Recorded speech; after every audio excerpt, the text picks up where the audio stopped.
Dan saya bacakan. Lalu tibalah Yesus dan murid-muridnya di Yeriko, dan ketika Yesus keluar dari Yeriko bersama-sama dengan murid-muridnya dan orang banyak yang berbondong-bondong, ada seorang pengemis yang buta bernama Bartimeus, anak Timeus, duduk di pinggir jalan. Ketika didengarnya bahwa itu adalah Yesus orang Nazaret, mulailah ia berseru, "Yesus, anak Daud, kasihanilah aku." Banyak orang menegurnya supaya ia diam. Namun semakin keras dia berseru, "Anak Daud, kasihanilah aku." Yesus tidak berkata, "Panggillah dia." Mereka memanggil orang buta itu dan berkata kepadanya, "Kuatkan hatimu, berdirilah, dia memanggil engkau." Lalu dia menanggalkan jubahnya. Ia segera berdiri dan pergi mendapatkan Yesus. Dan Yesus kepadanya, "Apa yang kau kehendaki supaya aku berbuat bagimu?" Dan orang buta itu, "Rabuni, supaya aku dapat melihat." Lalu Yesus kepadanya, "Pergilah, imanmu telah menyelamatkan engkau." Pada saat itu juga menyiapkan ia, lalu dia mengikuti Yesus dalam perjalanannya.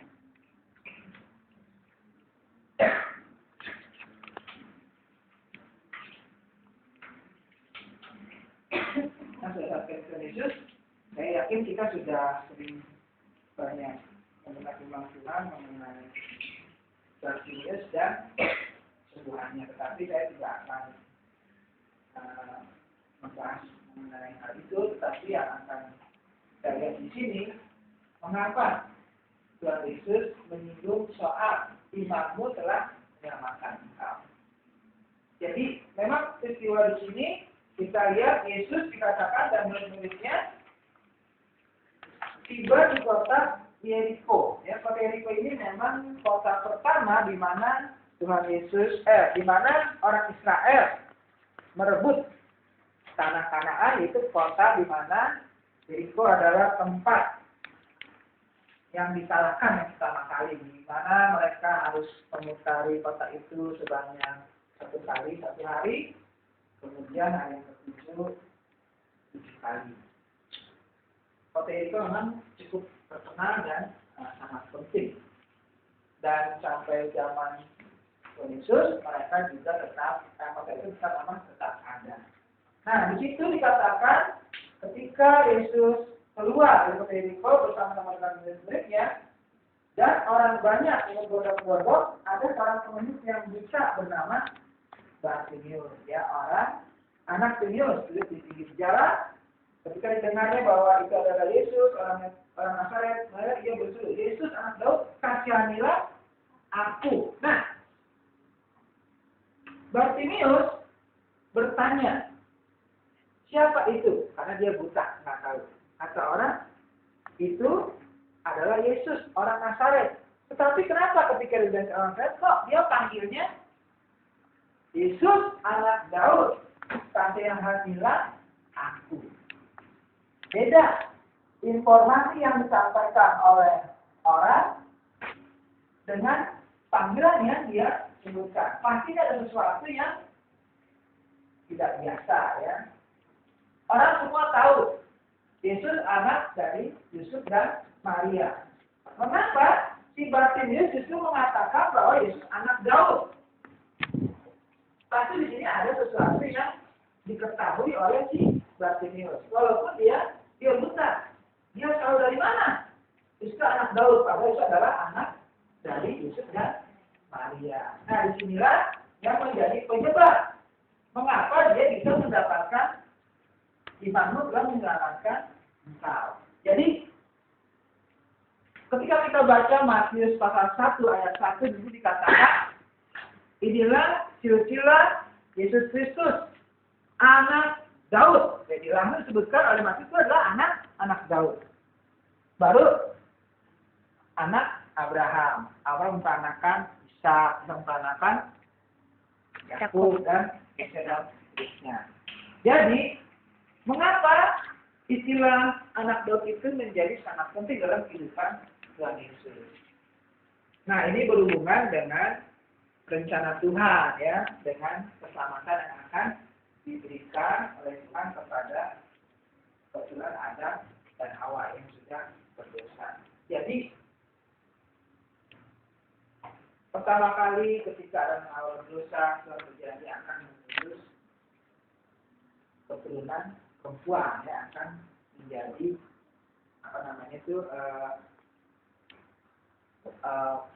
penyelamat bagi manusia Adam dan Hawa itu. Jadi keturunan perempuan akan berurusan dengan keturunan dari ular. Itu informasi yang sangat umum. Kemudian Adam dan Hawa mereka hanya disuruh untuk beriman ya akan datangnya Mesias.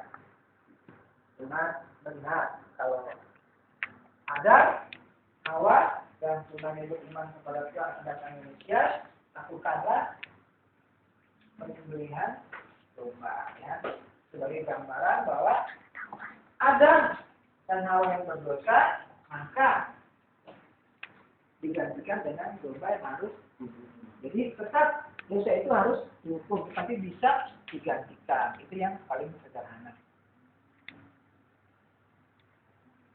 Habel, Kain, mereka melakukan persembahan kepada Tuhan.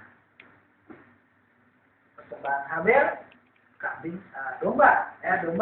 Persembahan Kain itu adalah hasil perkebunannya. Tuhan berkenan persembahan Habel, tapi tidak memindahkan persembahan Kain. Di sini bukan masalah bentuk persembahannya. Pasti Kain juga mempersembahkan itu hasil kebun yang sangat baik.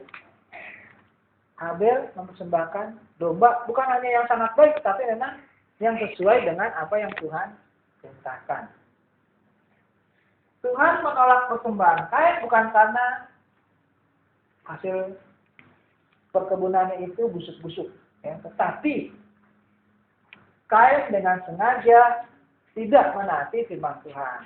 Jadi Tuhan mau kalau mempersembahkan buatan itu harus dengan domba yang disembelih. Kenapa? Karena memang itulah gambaran Mesias yang akan datang. Kalau sejak pertama Tuhan toleransi dengan persembahan Kain, nanti seterusnya akan menjadi rusak. Itu gambaran dari Mesias yang akan datang. Jadi dengan Habel mempersembahkan domba, dianggap oleh Tuhan itu menjadi ketaatan dia, iman dia akan datangnya Mesias. Ya, itu sangat penting. Kemudian berjalan terus. Orang yang setia malah mati, ya kan, Habel. Kain yang gak setia, yang pemberontak malah tetap umurnya panjang. Dari dulu sampai sekarang pun seperti begitu ya, sampai Mazmur Asaf ya. Asaf itu sampai kecewa. Orang jahat kok tambah baik ya kan, orang setia kok tambah miskin misalnya ya, waktu di pasal 70 itu ya. Dia melihat seperti itu, seperti tidak ada keadilan. Itu sampai sekarang pun sudah biasa ya. Orang setia kepada dirinya susah dulu ya, yang sering korupsi, yang sering mungkin hidupnya nggak beres, malah umurnya panjang ya. Itu seperti biasa, karena sejak pertama pun memang udah begitu ya. Habel yang setia malah mati, ya kan? Kain yang nggak setia memberontak malah umurnya panjang. Tapi memang Tuhan tetap menjaga apa yang sudah dijanjikan. Habel boleh mati, tetapi tetap ada yang meneruskan, ya. Ketika air bah surut Nuh terdampar di tulang air, apa yang dia lakukan? Dia mempersembahkan apa? Korban. Dia tidak mengurusi anak-anaknya ya, segala macam. Tapi ketika dia turun, dia bikin mezbah, dia mempersembahkan korban, dan Tuhan katakan berkenan dengan manusia Harun. Sebab itu Tuhan berkenan Nah, kenapa? Karena memang itu yang sangat Tuhan inginkan.